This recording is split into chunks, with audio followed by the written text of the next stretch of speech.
Hello and welcome to 5-Minute Math.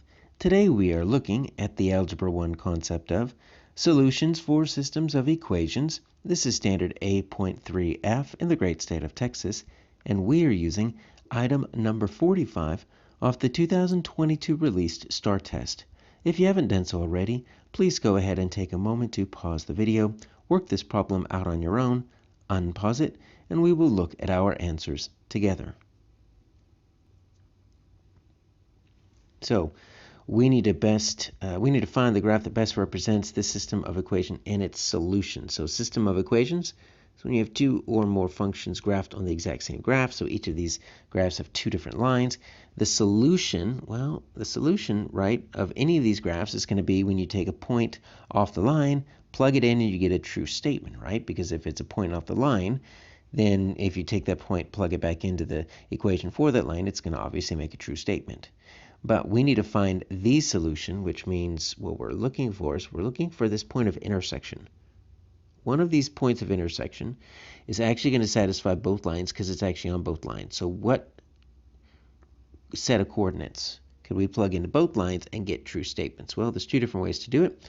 One way would be to find all of these x, y coordinates. It looks like they're on integers, so you can probably visually just find what they are, plug them into both, and see which one gets you two sets of true statements. That's substitution. That works. I'm going to use a different method here. That's called elimination. So what I'm going to do is I'm going to add these two equations, try to eliminate one of the variables. Now it works best if both are in standard form. This bottom one here is in standard form. I'll go ahead and write that here. 5x minus 4y equals 28. Need to do a little bit of work on this top one. 2x equals 6 minus y. I'm going to add y to both sides.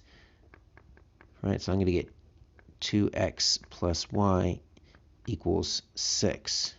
Okay, now if I just add that, I'm not going to really have much luck because I'm not going to eliminate one of the variables. But what I do notice is I've got a negative 4y over here, and I've got a positive y right here. So what I can do is I can also multiply both sides by 4. You can do that. It's going to get you the exact same line. I'm just going to make it bigger, but watch what happens now. I've got 4, and then I'm going to distribute this out. So that's going to be 8x plus 4y, and then 6 times 4 is 24. Watch what happens when I put it right here. 8x plus 4y. I picked on that y because I already had a negative 4y.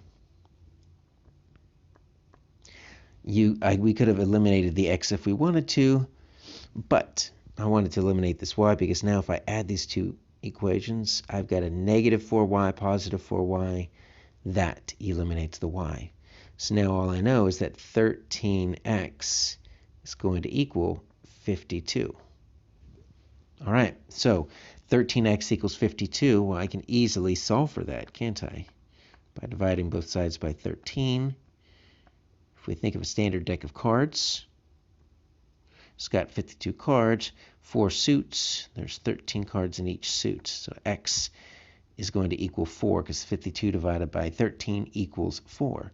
So I know that my x coordinate's got to be 4, so A is a possibility, B is a possibility, C is negative 4, D is negative 4, so those two don't work. So how do I find the y coordinate? Well, now you can take this and plug them back into either one. So let's plug them back into both just to verify. So 2, I'm going to replace the x with 4, equals 6 minus y. So I've got 8 equals 6 minus y. And you know what? I'm going to subtract this 6 from both sides, right?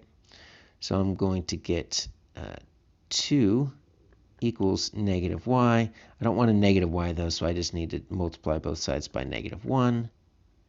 So I'm going to get y equals negative 2. That's what it looks like right there. And if I plug in that 4 right here, 5 times 4 minus 4y equals 28. I'm going to get 20 minus 4y equals 28. Subtract 20 from both sides, negative 4y equals 8. Divide by negative 4. I guess we're going to get negative 2. So my answer is B.